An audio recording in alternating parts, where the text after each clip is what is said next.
Hello student, my name is Ankur Nagar और residence के pre medical division में आपका स्वागत है। हमारा जो सीरीज चल रही थी काउंट योर कॉन्सेप्ट, उसका जो नेक्स्ट टॉपिक है इलेक्ट्रोमैग्नेटिक वेव। देखो इलेक्ट्रोमैग्नेटिक वेव होता क्या है, पहले वेव होता है क्या उसके बारे में हम स्टडी करते हैं। देखो वेव होती है जो दो टाइप की होती है, पहली होती है मैटर वेव और दूसरी होती है इलेक्ट्रोमैग्नेटिक वेव।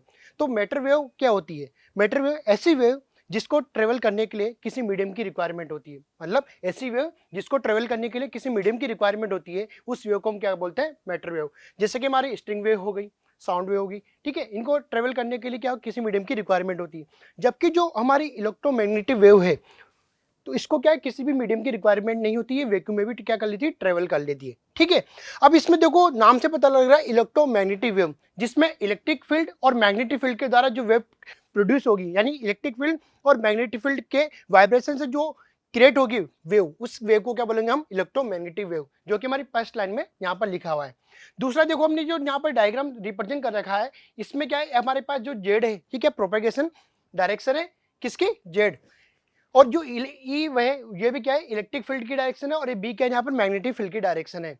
यहाँ पर जो इलेक्ट्रिक फील्ड, मैग्नेटिक फील्ड और वे वो प्रोपेगेशन, तीनों क्या होते हैं, एक दूसरे की क्या होते हैं, परपेंडिकुलर होते हैं, ठीक है। तो हमने देखो यहाँ लिख रखा है the electric field and magnetic field of an electromagnetic wave are perpendicular at a right angle to each other and they are also perpendicular to direction of electromagnetic wave। मतलब कि कहने का मतलब ये है कि जो हमारी इलेक्ट्रिक फील्ड होती है और मैग्नेटिक फील्ड होती है, वो एक दूसरे के परपेंडिकुलर तो होती ही है।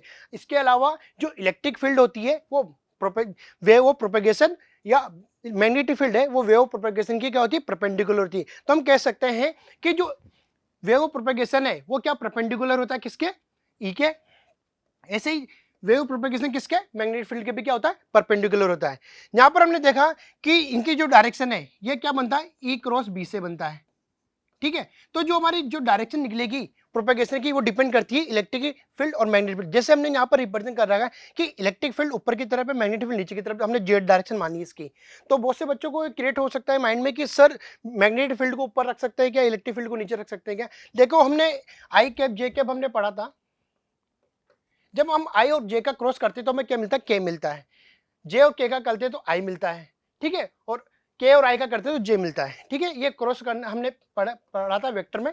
तो उसी से हम इसकी यहाँ पर डायरेक्शन निकालते हैं। देखो इलेक्ट्रिक फील्ड कहाँ पर है हमारे पास? वाई डायरेक्शन में। इलेक्ट्रिक फील्ड कहाँ पर है हमारे पास? वाई डायरेक्शन में। जबकि मैग्नेटिक फील्ड कहाँ पर हमारे पास? जेड डायरेक्शन में। और जो वेव प्रोपेगेशन हमने यहाँ पर माना एक्स डायरेक्शन में। अब देखो ये एक्स डायरेक्शन में कैसे निकली? हमारी इलेक्ट्रिक फील्ड कहाँ पर है? वाई डायरेक्शन में, जिसको हम क्या बोलेंगे? J cap. क्या बोलेंगे? J cap.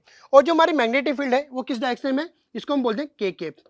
तो देखो जे केप और के केप, जे क्रॉस के, जब जे क्रॉस के करेंगे तो हमें क्या मिलेगा? आई केप मिलेगा। मतलब कि आई केप कौन सी डायरेक्शन है? X direction, positive x direction है। अगर हम इसको यहाँ पर क्या कर दें, मैग्नेटिक फील्ड को ऊपर कर दें और इलेक्ट्रिक फील्ड को नीचे कर दें, तो उस केस में हमारी डायरेक्शन क्या बन जाएगी? माइनस आई केप बन जाएगी, जो कि पॉसिबल नहीं है, मतलब नेगेटिव हो जाएगी, ठीक है।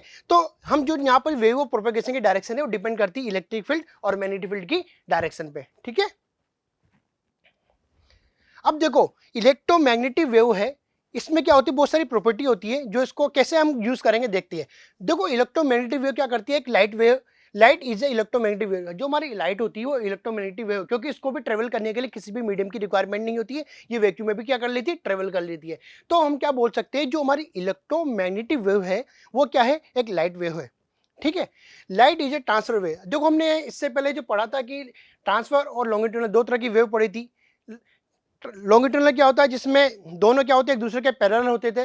और जो ट्रांसफर क्या होता है, इसमें एक दूसरे के परपेंडिकुलर होते हैं। तो हमने देखा था इलेक्ट्रिक फील्ड और मैग्नेटिक फील्ड एक दूसरे के क्या होते हैं, परपेंडिकुलर थे। तो जो हमारी जो लाइट वेव हो वो किस तरह के नेचर होती है, इसकी ट्रांसफर नेचर होता है इसका, ठीक है। थर्ड है direction of propagation of E, E cross B. जो हमने अभी अभी आपसे जस्ट इसके पहले हमने डायग्राम से देखा था कि ई क्रॉस बी किया था, उससे हमारे पास डायरेक्शन ऑफ प्रोपेगेशन निकली थी, वो क्या निकली थी, पॉजिटिव एक्स निकली थी, जिसको हमने क्या बोला था, जेड के वेक्टर बोला था, ठीक है।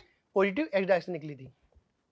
इसके बाद है देखो जो इलेक्ट्रोमैग्नेटिक वेव होता है उसको ट्रेवल करने के लिए no require medium travel vacuum. जो मतलब इलेक्ट्रोमैग्नेटिक वेव होती है उसको किसी भी मीडियम की रिक्वायरमेंट नहीं होती है, वो क्या कर लेती, ट्रेवल कर लेती वैक्यूम में भी। जबकि हमारी जो दूसरी मैटर वेव होती थी उनको ट्रेवल करने के लिए किसी ना किसी मीडियम की रिक्वायरमेंट होती थी। जैसे कि हमने देखा था स्ट्रिंग वेव होती थी, स्ट्रिंग वेव में क्या करते थे हम, स्ट्रिंग को वेव प्रोपेगेशन करते थे, तो उसमें क्या होता था, हमें स्ट्रिंग की रिक्वायरमेंट होती थी ट्रेवल करने के लिए, एनर्जी का ट्रांसफर करने के लिए। तो इलेक्ट्रोमैग्नेटिक वेव भी क्या करती है, एनर्जी का ट्रांसफर करती है, लेकिन इसको किसी भी मीडियम की रिक्वायरमेंट नहीं होती है।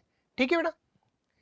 इसके बाद है it is produce to accelerating charge particle. जो हमारे जो इलेक्ट्रोमैग्नेटिक वेव हो कैसे क्रिएट होती है, कैसे प्रोड्यूस होती है, तो किससे प्रोड्यूस होती है, एक्सलेटिंग चार्ज पार्टिकल से प्रोड्यूस होती है, या ऑक्सीलेटिंग पार्टिकल से भी क्या होती है, प्रोड्यूस होती है। ठीक है। इसके बाद है the electric field and magnetic field of electromagnetic wave are perpendicular to each other. जो हमारी इलेक्ट्रिक फील्ड और मैग्नेटिक फील्ड है दोनों क्या होती है, एक दूसरे के परपेंडिकुलर होती है, और also perpendicular the direction of electromagnetic wave. मतलब कि ये एक दूसरे के तो परपेंडिकुलर होती है, एक दूसरे के लंबवत तो होती है, इसके साथ साथ क्या होती है, ये जो वेव ऑफ प्रोपेगेशन है, जिस डायरेक्शन में आपकी वेव जा रही है उसकी भी क्या होती है, परपेंडिकुलर होती है। अब देखो, speed of light in vacuum is same for all frequency of light and for all observer. जो हमारी फ्रीक्वेंसी होती है ना वो सेम रहती है हमारे यहाँ पर, कौन सा भी वेव ऑब्जर्वर से आप देखेंगे इसको, तो स्पीड ऑफ लाइट क्या होती है हमारे वैक्यूम में, हमेशा क्या होती है, सेम होती है। Ratio of amplitude of electric to magnetic field is equal to the velocity of light. जहां पर हमने देखा कि जो एम्पलीट्यूड का रेशियो है, हमने जो इक्वेशन पढ़ते थे वहां पर, जैसे E बराबर क्या होता था, E not sign omega T plus K x, ऐसी इक्वेशन पढ़ते थे। जो हमारा E नोट होता था वो एम्पलीट्यूड होता था। ऐसे अपन मैग्नेटिक फील्ड के लिए भी निकाल सकते हैं, B बराबर B note sine omega T plus K X. ठीक है। तो यहाँ पर जो E नोट है वो तो एम्पलीट्यूड ऑफ इलेक्ट्रिक फील्ड है, जबकि B नोट यहाँ क्या पर मैग्नेटिक फील्ड का एम्पलीट्यूड है। तो यहाँ पर हमने बोला कि ratio of amplitude of electric to magnetic field is equal to the velocity of light. जो हमारा इलेक्ट्रिक फील्ड और मैग्नेटिक फील्ड का जो रेशियो होता है वो किसके बराबर होता है, वेलोसिटी ऑफ लाइट के बराबर होता है। वेलोसिटी ऑफ लाइट की वैल्यू हम जानते हैं 3 × 10⁸ मीटर पर सेकंड होती है। ठीक है। तो इसको याद रखने का तरीका कैसे, बहुत से बच्चों को कंफ्यूज रहता है कि बी नोट को ऊपर रखिए ई नोट को, तो आपको याद रखना इसका तरीका होता है, इससे हम याद रखते हैं इंजीनियर, और बी से हम लगते हैं बाबू। तो आप जानते हो बाबू ऊपर बाबू वर्क करता है इंजीनियर के नीचे, तो इंजीनियर हमेशा ऊपर वर्क करता है। E naught upon B naught से हम इसको डायरेक्ट याद रखते हैं, E naught upon B naught equal to C. ठीक है। ये इसका यूज हम क्या करते हैं, न्यूमेरिकल आते हैं हमारे बेसिक, आपको इलेक्ट्रिक फील्ड का मैग्नीट्यूड दे देगा, मैग्नेटिक फील्ड का पूछ लेगा, और वेलोसिटी ऑफ वेव स्पीड का आपको पता है सी 3 × 10⁸। तो सी की वैल्यू यहाँ पे क्या है 3 × 10⁸ मीटर पर सेकंड, जिसे हम क्या बोलते हैं, स्पीड ऑफ लाइट। क्या बोलते हैं, स्पीड ऑफ लाइट। और यहाँ पर जो हमारा ई नोट था वो क्या, एम्पलीट्यूड ऑफ इलेक्ट्रिक फील्ड, और बी नोट कहते हैं amplitude of magnetic field. Okay. अब देखो, अभी हमने देखा था कि जो हमारे पास इलेक्ट्रिक फील्ड और मैग्नेटिक फील्ड का जो एम्पलीट्यूड है तो सी के बराबर था। और हम देखो किसी वैक्यूम में अगर हम देखते हैं स्पीड ऑफ लाइट क्या होती है, तो क्या होती है वैक्यूम के लिए, सी बराबर होते हैं 1/√μ0 एप्सिलॉन नोट। क्या होता है, μ0 एप्सिलॉन नोट। और किसी मीडियम आपको दे रखा है, तो मीडियम में आपकी जो वेलोसिटी ऑफ लाइट होगी या वेलोसिटी होगी वो क्या होती है, v के बराबर होती है। v क्या होता है 1/√μ एप्सिलॉन। यहाँ पर हमारे पास जो परमिटिविटी कांस्टेंट है यहाँ पर, ठीक है, और इलेक्ट्रिक परमिटिविटी कांस्टेंट है म्यू और ई। ठीक है ना। तो जिससे आपको कहीं मीडियम में दे रखा है, अगर वैक्यूम में दे रखा है तो हमको किसका यूज करना पड़ेगा, इसका यूज करना पड़ेगा। अगर आपको कोई मीडियम दे रखा है तो वेलोसिटी निकालने के लिए हम किसका यूज करेंगे, इसका यूज करेंगे। ठीक है। तो हम देखो इन दोनों का यूज करके इसको ऐसे लिख सकते हैं, क्योंकि हम जानते हैं म्यू किसके बराबर होगा, μ0 μr मीडियम के बराबर होगा, और एप्सिलॉन किसके बराबर होगा, एप्सिलॉन नॉट एप्सिलॉन r के बराबर होगा। तो इनका यूज करके हम ऐसे लिख सकते हैं इसको। तो v बराबर क्या हो गया 1/√μ0 μr epsilon not epsilon r। हम देखो इसको ऊपर लिख सकते हैं ऐसे 1/√μ0 epsilon not /√μ0 μr epsilon r। अभी हमने देखा था कि 1/√μ0 एप नॉट किसके बराबर होता है, c के बराबर होता है, जिसे हम बोलते हैं velocity of speed of light, जिसे बोलते हैं वो किसके बराबर होते हैं, सी के बराबर होती है यहाँ पर। तो इसको हम सी लिख सकते हैं, तो c/√μr एप्सिलॉन r बन गया। यहाँ पर हमारे देखो जिसकी वैल्यू निकली थी वो कैसे निकली, सी की 3 × 10⁸, इसी की वैल्यू पुट करने पे निकली थी। जो म्यूनोट है उसकी वैल्यू होती है हम जानते हैं मैग्नेटिक कांस्टेंट यहाँ पर 4π × 10⁻⁻7 होता है, जबकि एप्सिलॉन नॉट परमिटिव कांस्टेंट हो क्या 8.85 × 10⁻12 होता है। ठीक है। जब इनकी वैल्यू पुट करेंगे तो हमें वेलोसिटी ऑफ लाइट यहाँ पर मिल जाएगी। अब देखो आपके बहुत सी बार क्वेश्चन पूछा जाता है यहाँ से इस फॉर्म में कि आपको फॉर्मूला दे देगा c = 1/√μ0 एप्सिलॉन नॉट। आपसे पूछेगा इसकी डायमेंशन क्या होती है या इसकी यूनिट क्या होती है।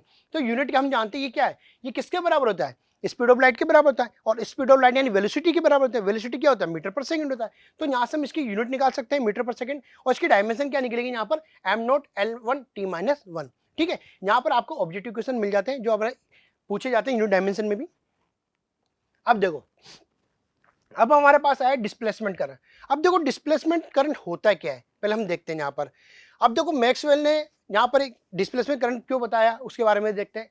देखो इसके लिए सबसे पहले इसने क्या किया यहाँ पर, देखो किसी भी, ये हमारे पास क्या कैपेसिटर है, इसको हमने क्या कर रहे हैं यहाँ पर एक सोर्स से जोड़ा है जिसका V पोटेंशियल है।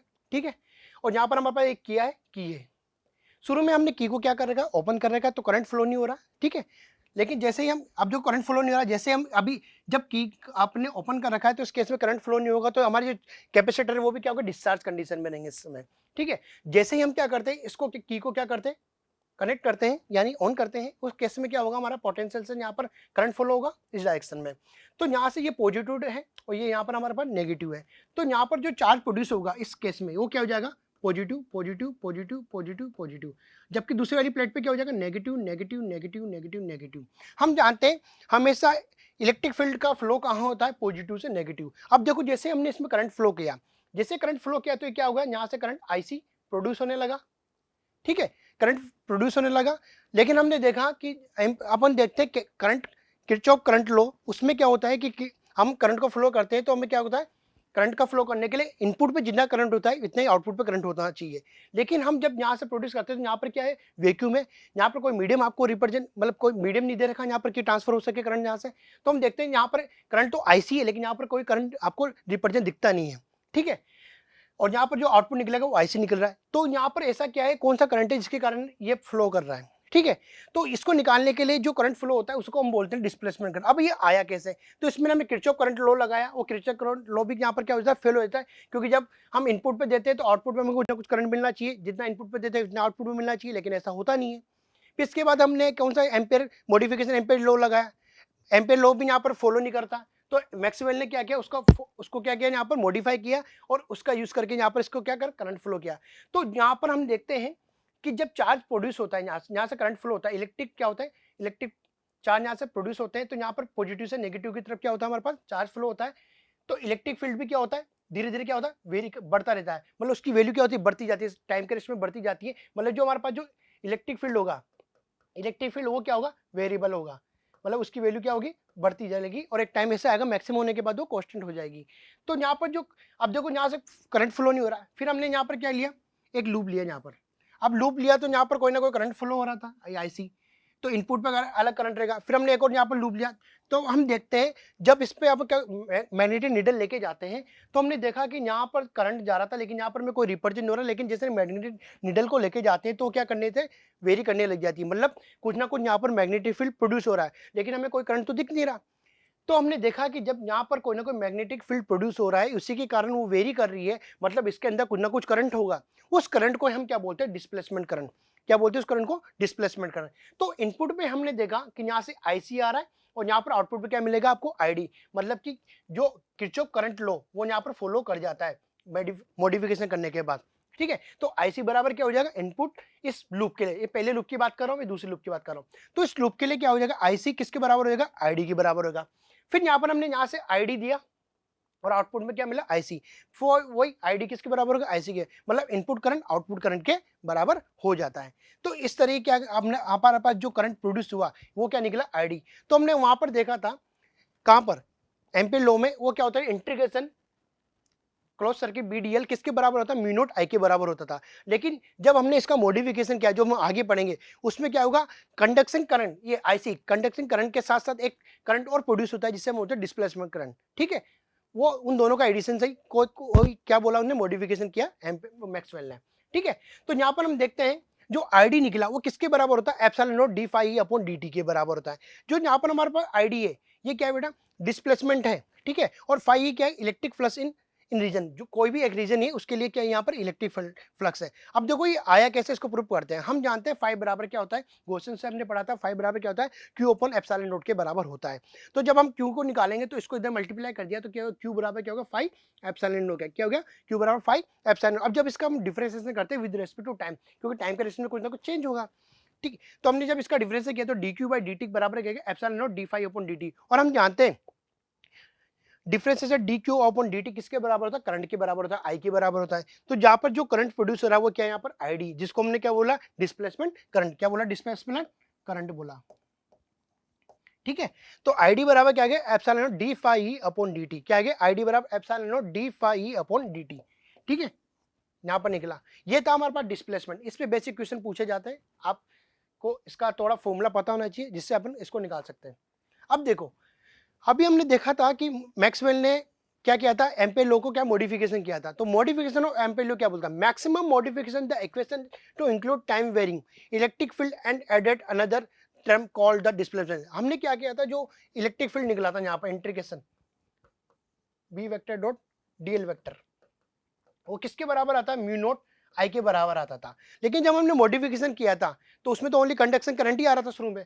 तो इसमें जब मॉडिफिकेशन किया तो यहाँ पर क्या आ गया हमारे पास B vector dot D L vector किसके बराबर आ रहा है mu naught I C plus mu naught I D के बराबर आ रहा है, ठीक है। मतलब इन दोनों के करंट के एडिशन के बराबर आ रहा है, ठीक है। यही था आपका मॉडिफिकेशन, किसने किया था मैक्सवेल ने किया था। किसका किया था एम्पेयर लॉ को मॉडिफिकेशन किया था। तो यहाँ पर जो हमारे पास करंट निकला टोटल करंट वो किसके बराबर आ रहा है conducting current plus displacement current के बराबर आ रहा है। तो हमने अभी यहाँ पर आईडी की वैल्यू निकाली थी। आईडी की वैल्यू क्या आती है epsilon naught D phi upon D T, change in flux with respect to time, ठीक है। तो यहाँ पर आईसी की जगह आईसी आई, आईडी की जगह हमने क्या रख दिया epsilon naught D phi upon D T, ठीक है। अब फर्दर हमने क्या integration B D L total magnetic flux with क्या हो जाएगा mu naught I C plus mu naught epsilon naught D phi upon D T. ये कहां से आया अभी हमने देखा था, ठीक है।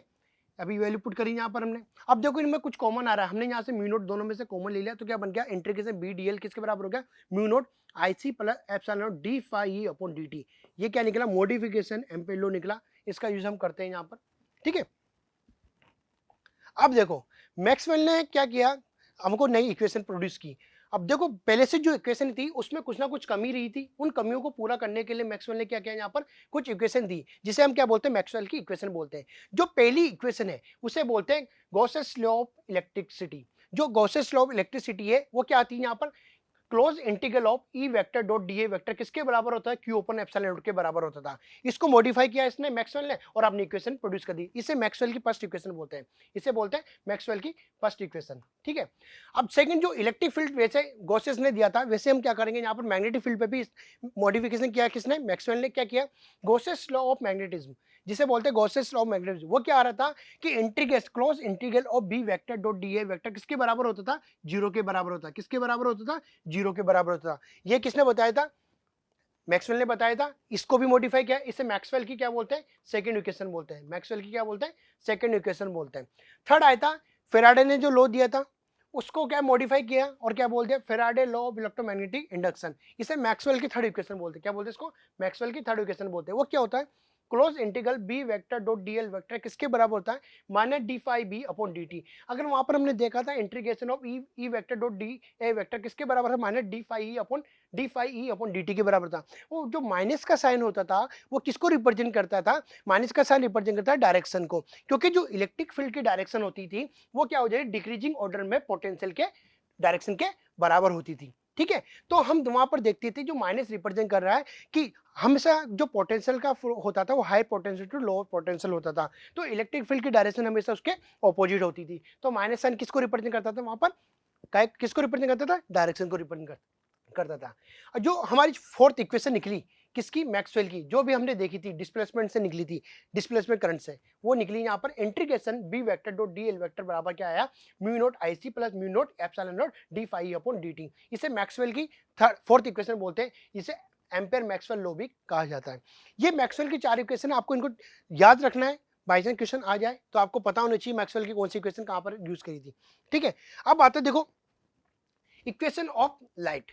देखो इक्वेशन ऑफ लाइट वेव क्या क्या होती है, देखो पहले बेसिक इक्वेशन क्या होती है उसको तो हम पढ़ेंगे सही। इसके अलावा हम पहले इसके मॉडिफाई इक्वेशन को पढ़ते हैं। जैसे कि हमने माना कि ये हमारे पास क्या है, एक एक्स डायरेक्शन, एक्स कंपोनेंट, एक वाई है और एक जे है। एक्स को हमने आई कैप से, वाई को जे कैप से और जेड को के कैप से रिप्रेजेंट किया यहाँ पर, ठीक है। तो light can be express in term of electric field and magnetic field for plane polarise wave we can write equation. जो हमने जो इक्वेशन बनाई वो क्या निकला हमारे पास, ई बराबर E naught K cap sine के x minus omega T plus phi note.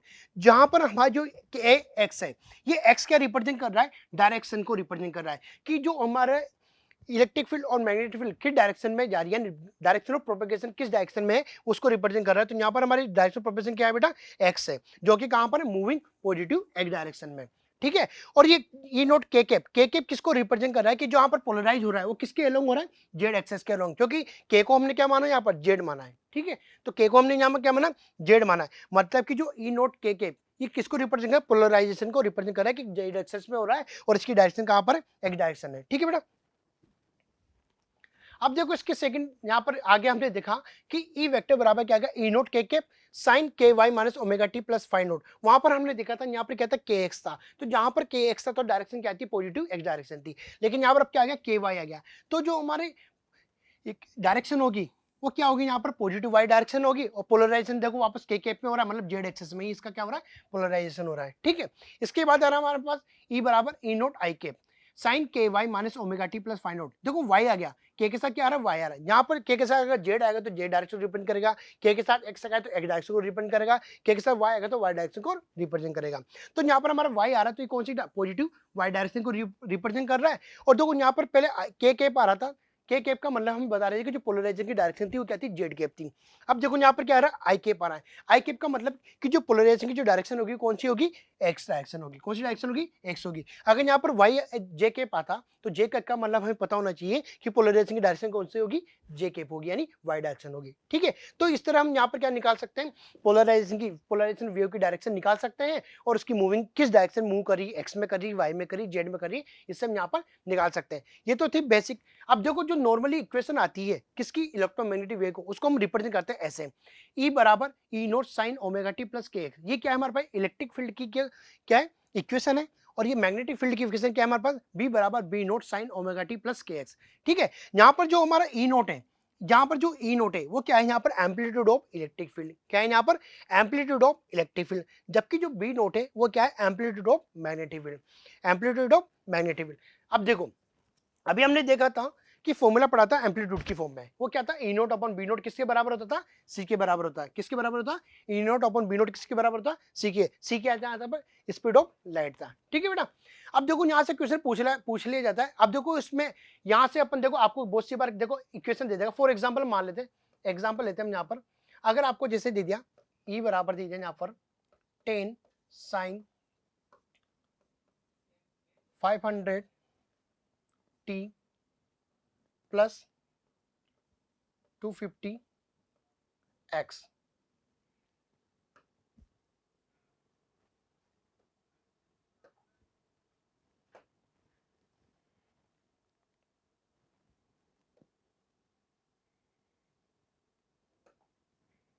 ठीक है, 250 एक्स। और दूसरा हमने ले लिया यहाँ पर। अब देखो यहाँ से आपसे पूछे कि मैग्नेटिक फील्ड की डायरेक्शन, मैग्नेटिक फील्ड का एम्पलीट्यूड फाइंड आउट कीजिए, तो इस इक्वेशन से हम निकाल सकते हैं। हम जानते हैं रिलेशन क्या होता है बेटा, ई नोट अपॉन बी नोट किसके बराबर होता है, सी के बराबर होता है। सी की वैल्यू आपको पता है, ई नोट की वैल्यू हम यहाँ से निकाल सकते हैं। ये क्या हमारे पास, ई नोट का वैल्यू है कितना है, वो 10 है। तो यहाँ से ई नोट और सी की वैल्यू आपको पता है तो आप बी नोट की वैल्यू निकाल सकते हो। तो बी नोट की वैल्यू क्या होगी हमारे पास यहाँ पर, बी नोट बराबर क्या होगा, बी नोट बराबर क्या होगा, ई नोट अपॉन सी। तो ई नोट की वैल्यू हमारे पास क्या है यहाँ पर 10 अपॉन 3 इंटू 10 की पावर 8। इसको हम सोल्व करेंगे तो हमारे पास निकल जाएगा बी नोट, जो कि एम्पलीट्यूड है, ठीक है। ऐसे आपको क्या होगा, कभी आपको मैग्नेटिक फील्ड दे देगा, आपको इलेक्ट्रिक फील्ड पूछ लेगा, ठीक है। तो इन दोनों का यूज करके हम क्या निकालते हैं, मैग्नेटिक फील्ड इलेक्ट्रिक फील्ड निकालते हैं, बेसिक क्वेश्चन बनते हैं यहाँ से। इसके अलावा कुछ रिलेशन है जो देख लेते हैं यहाँ पर। देखो हम जानते हैं ओमेगा बराबर क्या होता है, 2 पाई एफ होता है। हम जानते हैं ओमेगा बराबर क्या होता है, 2 पाई एफ होता है। और फ्रीक्वेंसी क्या होती है, टाइम पीरियड की क्या होती है, इनवर्सिल होती है, ठीक है। फ्रीक्वेंसी क्या होती है, टाइम पीरियड की क्या होती है, इनवर्स होती है। तो यहाँ से हम एफ की जगह 1/t लिख सकते हैं। तो ओमेगा का एक रिलेशन हमारे पास बन गया, ओमेगा बराबर तो क्या बन गया 2 पाई एफ, और एक ओमेगा बराबर क्या बन गया हमारे पास 2 पाई अपॉन टी, जिसका यूज भी हम निकाल सकते हैं। अब देखो यहाँ पर के क्या है, यहाँ पर हमारे पास के एक वेव नंबर है जो किसके बराबर होता है 2 पाई अपॉन लेमडा के बराबर होता है। के क्या है यहाँ पर 2 पाई अपॉन लेमडा। लेमडा यहाँ पर हमारे पास वेवलेंथ है, पाई आपके पास कांस्टेंट है, के आपके वेव नंबर है। के क्या है यहाँ पर, के यहाँ पर आपके क्या है यहाँ पर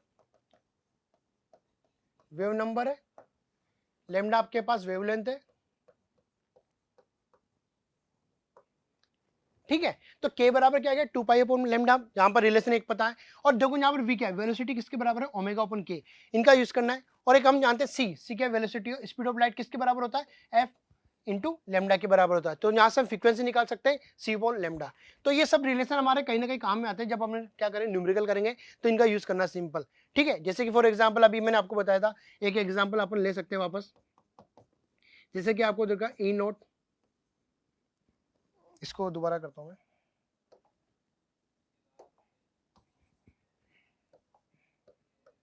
जैसे दे रखा आपको ई बराबर 10 साइन 200 टी माइनस 50 एक्स, ठीक है।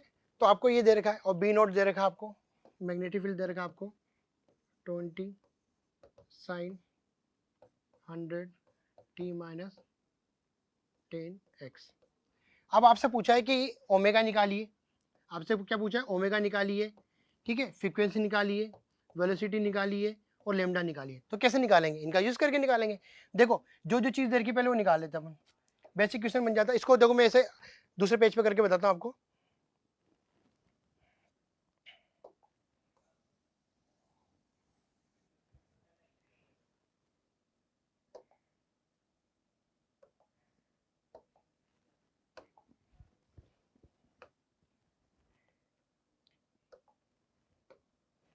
ठीक है, देखो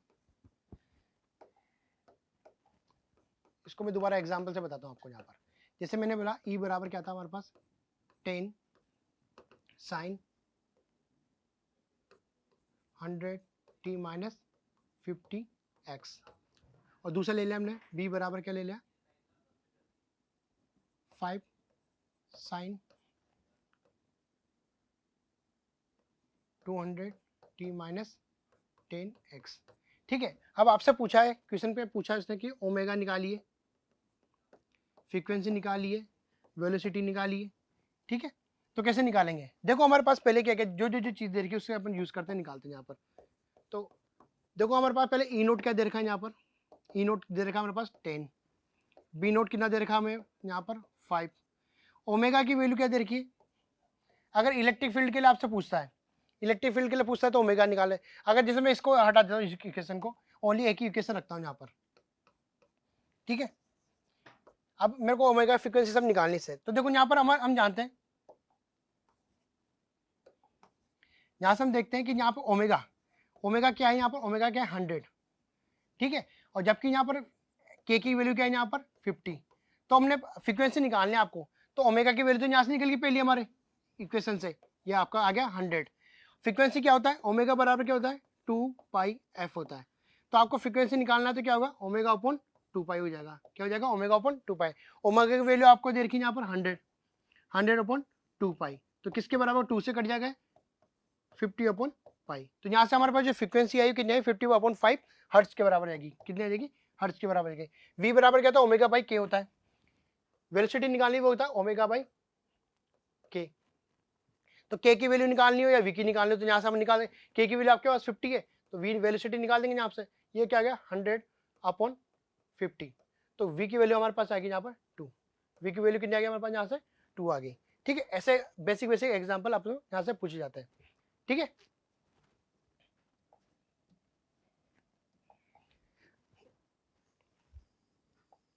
अब देखो कुछ रिलेशन है यहाँ पर, नोट डाल के मैंने एक चीज लिखवाई यहाँ पर जो ERMS होती है। जैसे हम करंट ऐसी में अल्टरनेट करंट में पढ़ते थे आई नोट किसके आई बराबर किसके होते हैं आई नोट अपॉन √2 के बराबर होता था, ठीक है। वैसे यहाँ पर इलेक्ट्रिक फील्ड RMS वैल्यू क्या होगी वो E naught upon root two के बराबर होगी, और मैग्नेटिक फील्ड की जो आरएमएस वैल्यू होगी B naught upon root two के बराबर होगी। इसका यूज हम करते हैं पॉइंटिंग वेक्टर में, जो भी हम आगे पढ़ेंगे।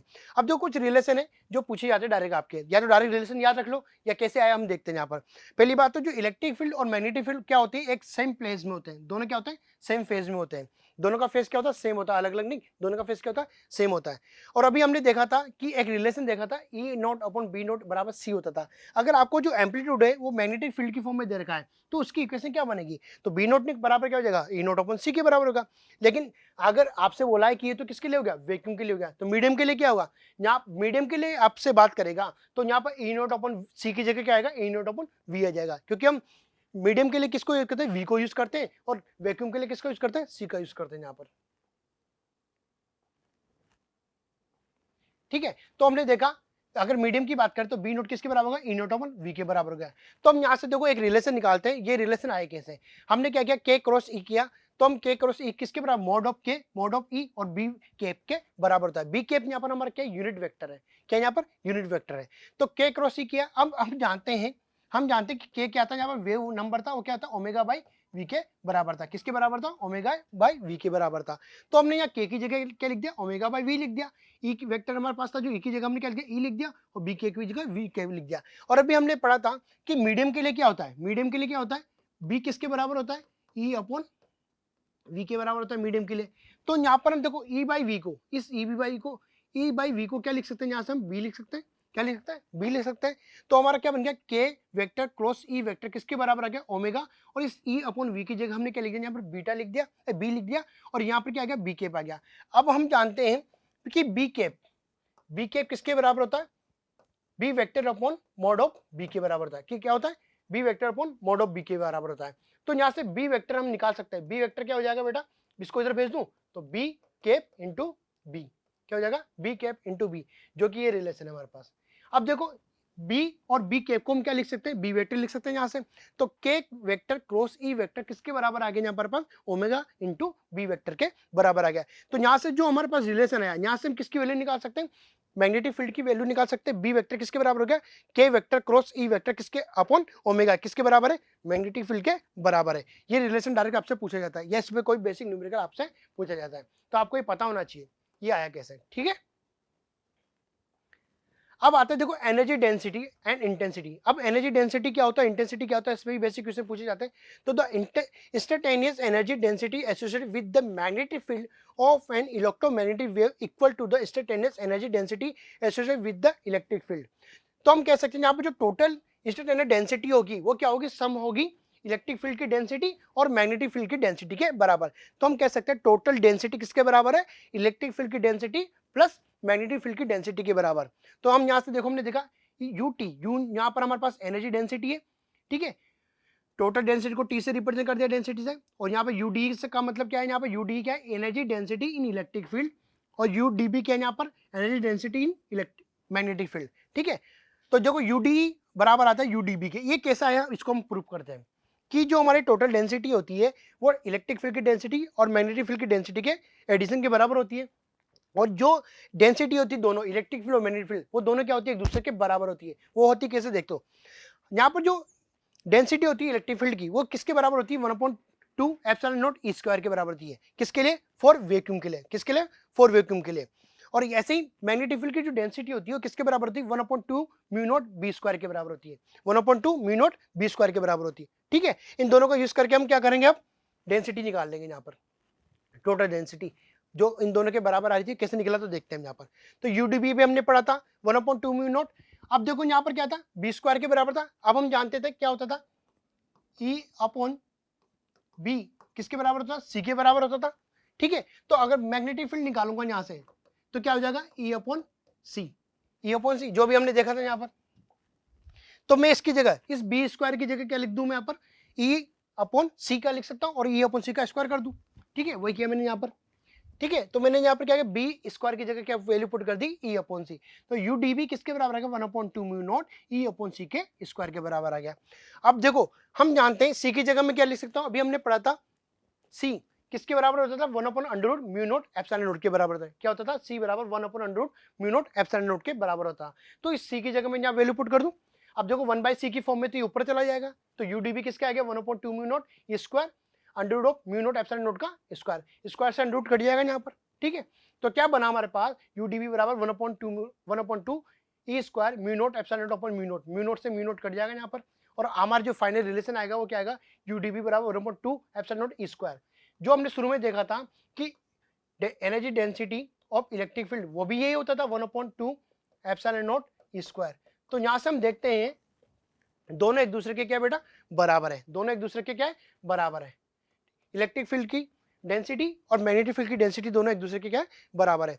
तो दोनों इक्वेशन का यूज करके हम क्या निकाल सकते हैं टोटल डेंसिटी निकाल सकते हैं, ठीक है। किसी भी electric field electric magnetic wave की टोटल डेंसिटी हम यहाँ से निकाल सकते हैं। वो किसके बराबर हो गई डेंसिटी ऑफ इलेक्ट्रिक फील्ड और डेंसिटी ऑफ मैग्नेटिक फील्ड। और हमने अभी प्रूफ कर देखा यहाँ पर कि इलेक्ट्रिक फील्ड की डेंसिटी और मैग्नेटिक फील्ड की डेंसिटी दोनों क्या होती है एक दूसरे के बराबर होती है। तो दोनों की वैल्यू पुट करी हमने यहाँ पर, तो 1/2 epsilon naught E square plus 1/2 epsilon naught E square, जब इन दोनों को जोड़ा तो हमारे पास टोटल डेंसिटी क्या निकली यहाँ पर एप्सिलॉन नॉट ई स्क्वायर निकली। क्या निकली एप्सिलॉन नॉट ई स्क्वायर निकली। ये हमारी क्या निकली टोटल डेंसिटी। आपसे इस पे क्वेश्चन पूछ लेता है, या कभी कभी इंडिविजुअल इलेक्ट्रिक फील्ड की डेंसिटी या मैग्नेटिक फील्ड की डेंसिटी पूछ लेता है। तो आपको उसका वैल्यू बस पुट करना है और आंसर निकालना है, सिंपल, बहुत इजी क्वेश्चन आते हैं इस पे।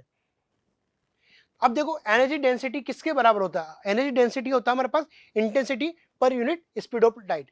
इंटेंसिटी और स्पीड ऑफ लाइट के रेशो को हम क्या बोलते हैं एनर्जी डेंसिटी बोलते हैं। तो यहाँ से हम इंटेंसिटी निकाल सकते हैं, इंटेंसिटी निकालेंगे, इंटेंसिटी को हमने आई से रिप्रेजेंट कर दिया और स्पीड ऑफ लाइट को सी से रिप्रेजेंट कर दिया। तो यहाँ से हम आई निकाल सकते हैं, आई निकालेंगे तो सी को इधर भेज दूं मैं, तो इंटेंसिटी किसके बराबर हो गया, जो हमारा इंटेंसिटी किसके बराबर हो गया UdC के बराबर हो गया। किसके हो गया UdC के बराबर गया। UD यहाँ पर क्या है टोटल डेंसिटी और C क्या है यहाँ पर स्पीड ऑफ लाइट, ठीक है। तो आपसे इंटेंसिटी पूछ ले, आपको टोटल डेंसिटी दे दे, तो आप यहाँ से क्या निकाल सकते हो इंटेंसिटी निकाल सकते हो।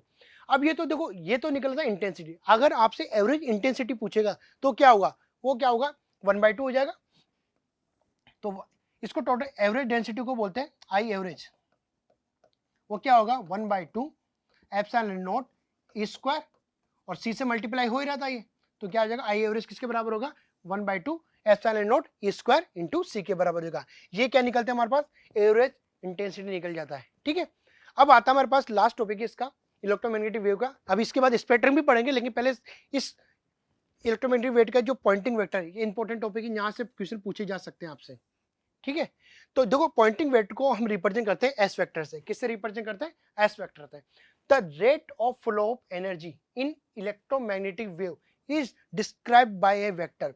जो हमारी एनर्जी की rate of flow of energy होती है उसको इलेक्ट्रोमैग्नेटिक वेव में डिस्क्राइब करने के लिए जिस वेक्टर से रिप्रेजेंट करते हैं उसे हम क्या बोलते हैं पॉइंटिंग वेक्टर बोलते हैं। क्या बोलते हैं पॉइंटिंग वेक्टर। लेट अज्यूम किया कि किसी सरफेस है, ये हमारी क्या एक सरफेस है, इस पे कोई एनर्जी क्या हो रही है इंसिडेंट हो रही है, तो energy per unit area per unit time जितनी इंसिडेंट होगी वही हमारा क्या कहलाएगा पॉइंटिंग वेक्टर कहलाएगा, ठीक है। तो यहाँ पर एस के यहाँ पर पॉइंटिंग वेक्टर है।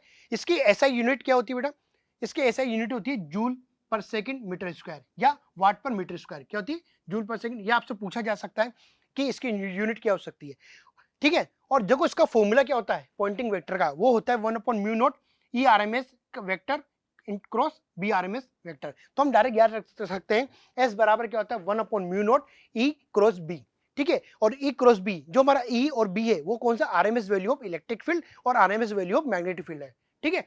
तो इसको हम आगे सोल्व करते हैं। ये आपको मेन तो ये फॉर्मूला पता होना चाहिए। अब जो पॉइंटिंग वेक्टर को हम इलेक्ट्रिक फील्ड की फॉर्म में भी निकाल सकते हैं और मैग्नेटिक फॉर्म में भी निकाल सकते हैं। जो अभी आगे करेंगे वो क्या है मैग्नेटिक फील्ड की फॉर्म में हमने इलेक्ट्रिक फील्ड की फॉर्म में निकाला, ऐसा हम मैग्नेटिक फील्ड की फॉर्म में भी निकाल सकते हैं। हमने फॉर्मूला पढ़ा था, क्या निकला था फॉर्मूला क्या था हमारे पास एस बराबर 1/μ0 E RMS cross B RMS, यानी इलेक्ट्रिक फील्ड RMS वैल्यू और मैग्नेटिक फील्ड RMS वैल्यू का 1/μ0 किसके बराबर होता है पॉइंटिंग वेक्टर एस के बराबर होता है, ठीक है। तो यहां पर हमने क्या किया हम जानते हैं ERMS किसके बराबर होता है, ये ERMS किसके बराबर होता है E0 अपॉन √2 के बराबर होता है, जबकि BRMS किसके बराबर होता है B0 अपॉन √2 के बराबर होता है। तो यहां से हम वैल्यू पुट करते हैं यहाँ पर इसकी, तो एस वेक्टर किसके बराबर आ गया 1/μ0 E0 upon √2 into B0 upon √2 किसके बराबर आ गया E0 अपॉन √2 B0 अपॉन √2 का 1/μ0, ठीक है। अब देखो मैं इसको क्रॉस मल्टीप्लाई किया तो हमारे पास आ गया 1/μ0 E0 into E0 cross B0 upon 2 आ गया, ठीक है। अभी हमने पढ़ा था क्या पढ़ा था कि E0 अपॉन बी नोट किसके बराबर होता था, सी के बराबर होता था। क्या होता था, E naught upon B note किसके बराबर होता था, सी के होता था। तो मैं यहाँ से बी नोट निकाल सकता हूँ, तो बी नोट किसके बराबर हो जाएगा, ई नोट अपॉन सी के बराबर होगा। तो यहाँ पर हम वैल्यू पुट कर दें, यहाँ पर बी नोट की जगह क्या पुट कर दूं मैं, ई नोट अपॉन सी। तो यहाँ पर मैंने वैल्यू पुट की, तो एस वेक्टर किसके आगे, 1 अपॉन म्यू नोट ई नोट अपॉन 2 ई नोट अपॉन सी के बराबर आ गया। तो यहाँ से जो पॉइंटिंग वेक्टर निकला वो इलेक्ट्रिक फील्ड का क्या निकला, ई नोट का स्क्वायर अपॉन 2 म्यू नोट सी निकला। ऐसे मैग्नेटिक फील्ड के लिए भी निकाल सकते हैं। वहां पर क्या आ जाएगा, एस वेक्टर बराबर क्या आ जाएगा, बी नोट का स्क्वायर अपॉन 2 म्यू नोट सी। क्योंकि वहां पर हम क्या कर देंगे, बी ई नोट की जगह क्या रख देंगे, बी नोट अपॉन सी रख देंगे। तो बी नोट क्या होगा, बी नोट का स्क्वायर अपॉन 2 म्यू नोट सी हो जाएगा। तो इस तरह हमने क्या निकाला, यहाँ पर पॉइंटिंग वेक्टर इलेक्ट्रिक फील्ड और मैग्नेटिक फील्ड के लिए निकाल दिया। अब देखो इस पे बेस्ड बहुत सारे क्वेश्चन है जो मैंने आपको दिए, इनके आंसर आपको कमेंट बॉक्स में देना है, ठीक है। इसके बाद अपन देखते हैं, ये 10 क्वेश्चन है, आपको इनका आंसर देना है। देखो अभी मैंने आपको बताया था टाइम्स 1 अपॉन एप्सिलॉन नॉट ई स्क्वायर किसके probability of free space electric field होता है। तो इनकी आपको डायमेंशन निकालने, बहुत अच्छे क्वेश्चन थे, अभी देखा था हमने। ई नोट अपॉन बी नोट की फॉर्म में दे रखा, डायरेक्शन आपको दे रखी बतानी है इसमें। इसमें अभी ई क्रॉस बी का एक रिलेशन बताया तो बताना आपको, ठीक है।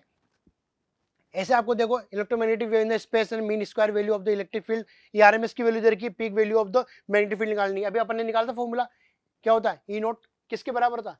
अभी एक मैग्नेटिक फील्ड के बारे में पूछा तो अभी पढ़ा था, बी आरएमएस किसके बराबर होता, बी नोट अपॉन √2 के बराबर होता था। तो यहाँ से क्या निकालना आपको, peak value of magnetic field निकालना। बी नोट निकालना तो √2 को मल्टीप्लाई कर देंगे, √2 को बी आरएमएस से मल्टीप्लाई कर देंगे, ठीक है। लेकिन तो मैग्नेटिक फील्ड की इलेक्ट्रिक फील्ड के में पूछा है तो इसको अपन इलेक्ट्रिक ई आरएमएस क्या होता है, वो होगा ई नोट अपॉन √2, ठीक है। तो पहले यहाँ से हम क्या निकाल लेंगे, ई नोट निकाल लेंगे, इसको मल्टीप्लाई कर देंगे, फिर E naught upon B naught से, E naught upon B naught upon C से क्या निकाल लेंगे अपन, बी नोट निकाल लेंगे, ठीक है। इसका रिव्यूज करके आराम से ये क्वेश्चन हो जाएंगे।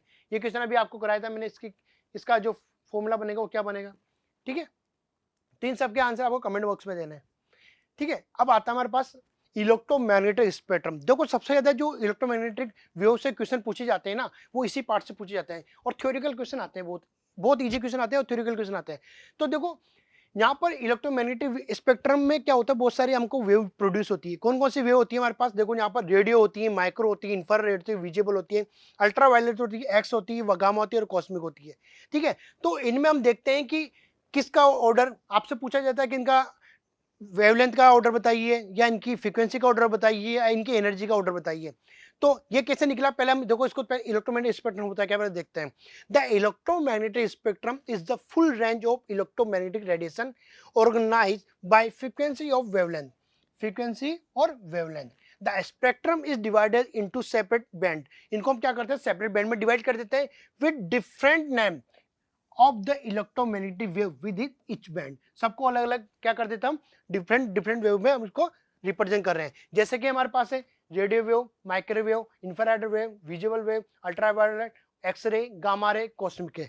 अब देखो आपका इनको बताना, आपसे पूछा जाएगा कि सबसे ज्यादा फ्रीक्वेंसी किसकी होती है, सबसे ज्यादा वेवलेंथ किसकी होती है, या सबसे ज्यादा इलेक्ट्रिक एनर्जी किसकी होती है। तो आपको एक रिलेशन पता होना चाहिए। पहले मैं आपको एक रिलेशन बता दूं, उसके बाद इसका ऑर्डर बताऊंगा आपको। तो हम जानते हैं यहाँ पर, देखो हमने पढ़ा था ई बराबर क्या होता है, एच म्यू होता है। ई बराबर क्या होता है बेटा, एच म्यू होता है, ठीक है।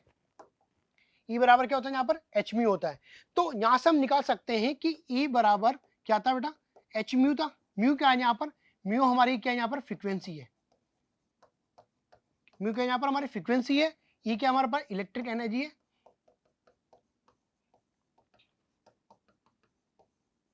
या एनर्जी बोलते हैं हम, इलेक्ट्रिक भी क्या बोले, एनर्जी बोलते हैं डायरेक्ट को। ई क्या है यहाँ पर हमारे पास, एनर्जी है, और लेमडा क्या हमारे पास, वेवलेंथ है, ठीक है। तो आपसे पूछता है कि आपको इसका ऑर्डर बताइए कि सबसे ज्यादा वेवलेंथ किसकी होती है, सबसे कम वेवलेंथ किसकी होती है, या सबसे ज्यादा एनर्जी किसकी होती है, सबसे कम एनर्जी किसकी होती है, सबसे ज्यादा फ्रीक्वेंसी किसकी होती है, सबसे कम फ्रीक्वेंसी किसकी होती है। आपसे पूछा जा सकता है, आपको कुछ वैल्यू दे देगा, आपको पूछेगा कि इसका असेंडिंग या डिसेंडिंग ऑर्डर बताइए। तो ये याद रखने के लिए हम क्या करते हैं, पहले एक रिलेशन फाइंड आउट करते हैं। ई बराबर क्या होता है, एच म्यू होता है।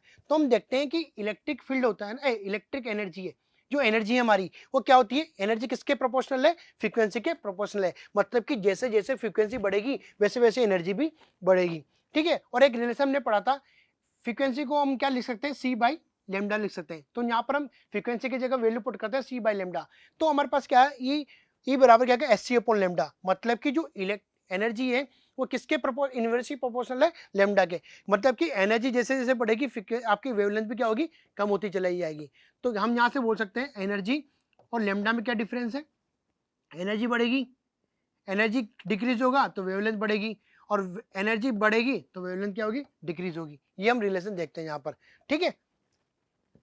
तो देखो हमारे पास आपसे पूछा जाता है, तो आपसे पूछा जाएगा कि सबसे ज्यादा वेवलेंथ किसकी है। तो देखो कॉस्मिक रे से हम आगे बढ़ते चले जाते हैं, तो रेडियो पे हम पहुंचते हैं, तो हम देखते हैं यहाँ पर वेवलेंथ इंक्रीजिंग ऑर्डर में। यहाँ पर ये वेवलेंथ रेड कलर की आपको जो लाइन दिख रही है, ये क्या रिप्रेजेंट कर रही है, आपको वेवलेंथ को रिप्रेजेंट कर रही है। मतलब कि सबसे ज्यादा वेवलेंथ किसकी, यहाँ पर रेडियो की, उससे कम किसकी, माइक्रो की, उससे कम इंफ्रा की, उसके बाद विजिबल की, उसके बाद अल्ट्रावायलेट की, उसके बाद एक्स की, उसके बाद गामा की, उसके बाद कॉस्मिक की, ठीक है। तो जब सबसे ज्यादा जिसकी वेवलेंथ होती है उसकी एनर्जी सबसे कम होगी और सबसे कम ही उसकी फ्रीक्वेंसी होगी। तो हम कुल मिला के ऐसे बोल सकते हैं कि जब इसकी वेवलेंथ सबसे ज्यादा है, इसकी वेवलेंथ सबसे ज्यादा है, तो इसकी फ्रीक्वेंसी और इसकी एनर्जी दोनों क्या होगी, सबसे कम होगी, ठीक है। और इसका ऑपोजिट क्या होगा, अगर हम इस साइड से इस साइड चलते हैं, यानी राइट से लेफ्ट की तरफ चलते हैं, तो उस केस में हम देखते हैं ये फ्रीक्वेंसी का इंक्रीजिंग ऑर्डर है, यानी फ्रीक्वेंसी और एनर्जी का क्या, ये इंक्रीजिंग ऑर्डर है। ये कौन सा है, फ्रीक्वेंसी और एनर्जी का इंक्रीजिंग ऑर्डर है। मतलब कि इस केस में हमारी जो कॉस्मिक या एक्स गामा रे इसकी क्या होगी, एनर्जी और फ्रीक्वेंसी सबसे ज्यादा होगी, और वेवलेंथ क्या होगी इसकी, सबसे कम होगी। तो हम कुल मिला के ऐसा बोल सकते हैं कि रेडियो वेव की सबसे ज्यादा वेवलेंथ होती है और सबसे कम फ्रीक्वेंसी और सबसे कम एनर्जी होती है, जबकि गामा रे और कॉस्मिक की क्या होती है, सबसे ज्यादा वेवलेंथ कम होती है और सबसे ज्यादा क्या होती है, एनर्जी और फ्रीक्वेंसी होती है, ठीक है। अब देखो इनके बारे में देखते हैं, ये कहाँ से प्रोड्यूस हुई, इनका क्या क्या यूज है, यहाँ पर हम देखते हैं। तो इलेक्ट्रोमैग्नेटिक वेव हमने देखा था कौन कौन सी वेव बैंड निकले थे हमारे पास, radio wave, micro, infra, visible, ultra, X-ray और गामा रे, ठीक है। तो देखो जो रेडियो वेव है इसकी फ्रीक्वेंसी कहाँ से कहाँ तक होती है, इसकी फ्रीक्वेंसी की जो रेंज होती है 10⁻³ से लेकर 10⁻৯ हर्ट्ज के बीच में होती है। 10⁻³ से 10⁻৯ हर्ट्ज के बीच में होती है। और जो रेडियो वेव होती है वो कहाँ से जनरेट होती है, हमारे एलसी सर्किट से। एल क्या है यहाँ पर, इंडक्टेंस है, और सी क्या है यहाँ पर, कैपेसिटेंस। जो एलसी सर्किट का जो सर्किट होता है उनसे हमारे पे क्या होती है, रेडियो वेव क्रिएट होती है, यानी प्रोड्यूस होती है। और इनका यूज हम कहाँ करते हैं, it is use to radio और टेलीविजन। जो हमारी टीवी होती है उनमें हम किसका यूज करते हैं, रेडियो वेव का यूज करते हैं। किसका यूज करते हैं, रेडियो वेव का यूज करते हैं। सेकंड है हमारे पास माइक्रोवेव। जो माइक्रोवेव हो इनकी फ्रीक्वेंसी क्या होती है, 10⁻9 से लेकर 3 × 10⁻11 हर्ट्ज होती है। 10⁻9 से लेकर 3 × 10⁻11 हर्ट्ज होती है। अब देखो जो माइक्रोवेव है, आपने देखा होगा माइक्रोवेव ओवन घरों में देखा होगा, सबके घरों में नहीं होता लेकिन मेनली होता है। इसका यूज हम किसके का, खाने को, फूड को गर्म करने में यूज करते हैं।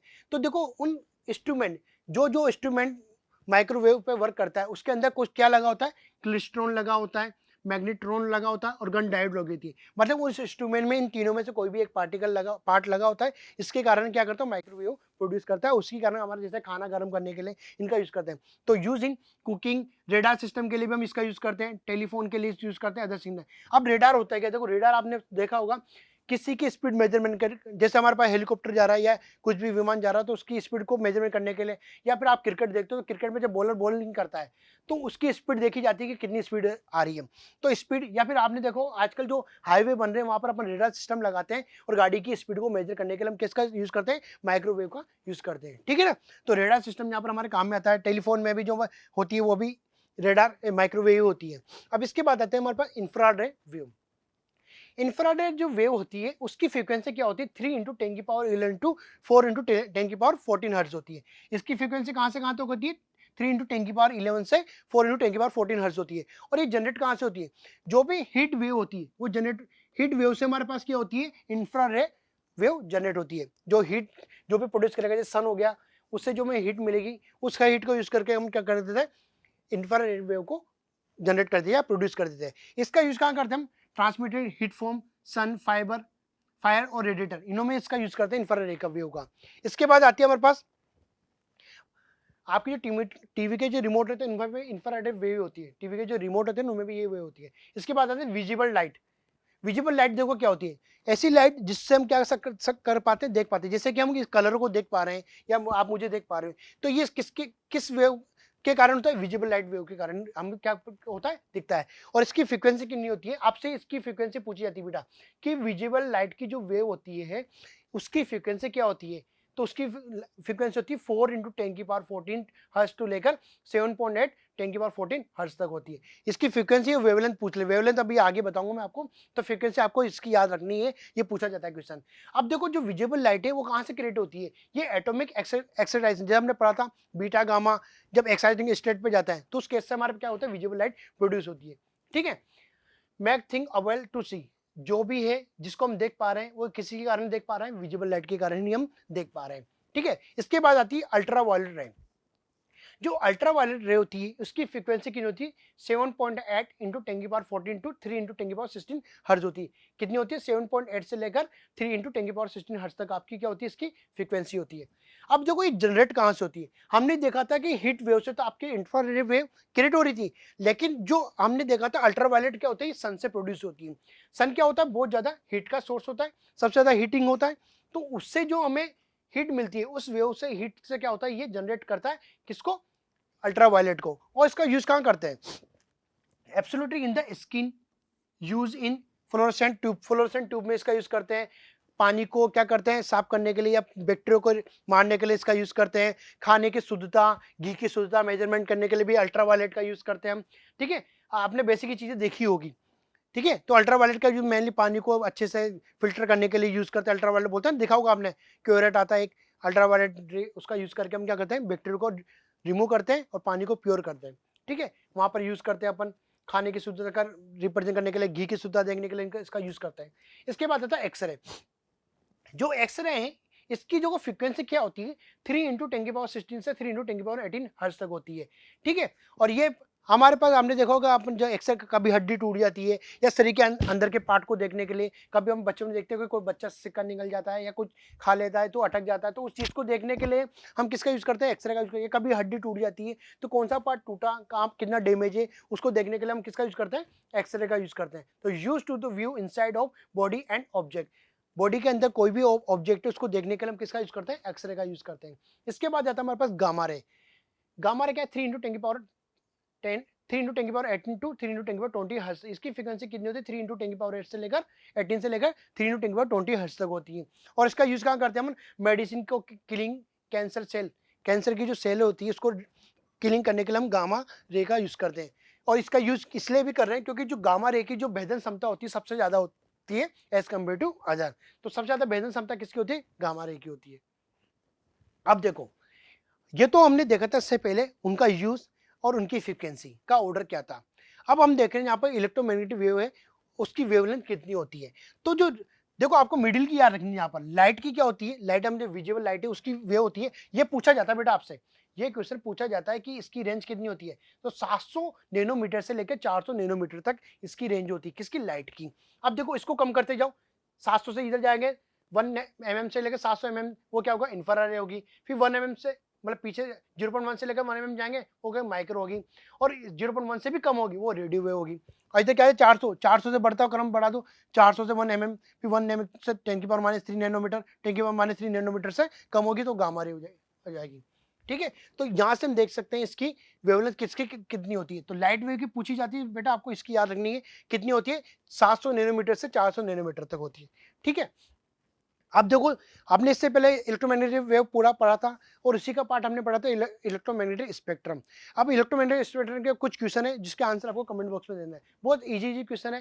देखो मैंने आपसे बोला था ना कि आपसे पूछेगा क्या क्वेश्चन, ये पूछेगा कि वेवलेंथ किसकी ज्यादा है, किसकी फ्रीक्वेंसी कम है या किसकी फ्रीक्वेंसी ज्यादा है, इलेक्ट्रिक एनर्जी किसकी ज्यादा है, एनर्जी किसकी ज्यादा है। तो E बराबर एच म्यू अपॉन सी है, E बराबर एच सी अपॉन लेमडा से अपन क्या निकाल सकते हैं, इसकी एनर्जी, फ्रीक्वेंसी और लेमडा में रिलेशन निकाल सकते हैं। ठीक है, तो आपको कुछ क्वेश्चन दे रखे हैं, इनके आंसर आपको कमेंट बॉक्स में देने हैं और आपको एक लिंक मिलेगा जिससे आपको एक पूरा पेपर मिल जाएगा इसका कि कौन कौन से क्वेश्चन है, इनके आंसर क्या क्या है। ठीक है, अब देखो जैसे पहले क्वेश्चन पूछा गया, the following electromagnetic wave has the shortage wavelength, सबसे कम वेवलेंथ किसकी होती है, हमने पढ़ा था सबसे ज्यादा वेवलेंथ किसकी, रेडियो की होती है, तो सबसे कम किसकी होगी, ऑर्डर को आप अरेंज करके देख लेना।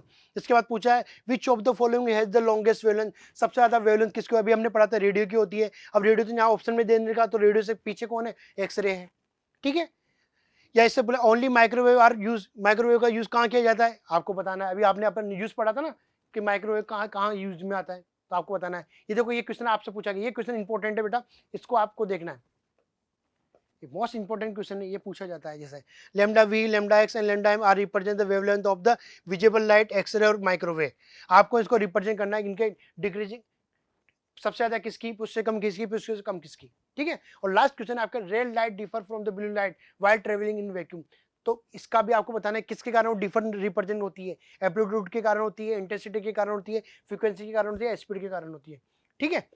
तो इस तरह हमने देखा इलेक्ट्रोमैग्नेटिक वेव क्या काम आती है, किसके द्वारा प्रोड्यूस होती है, एक्सेलरेटिंग चार्ज के कारण प्रोड्यूस होती है, ऑक्सीलेटिंग चार्ज के कारण प्रोड्यूस होती है, इनका क्या यूज है, प्रॉपर्टी क्या है।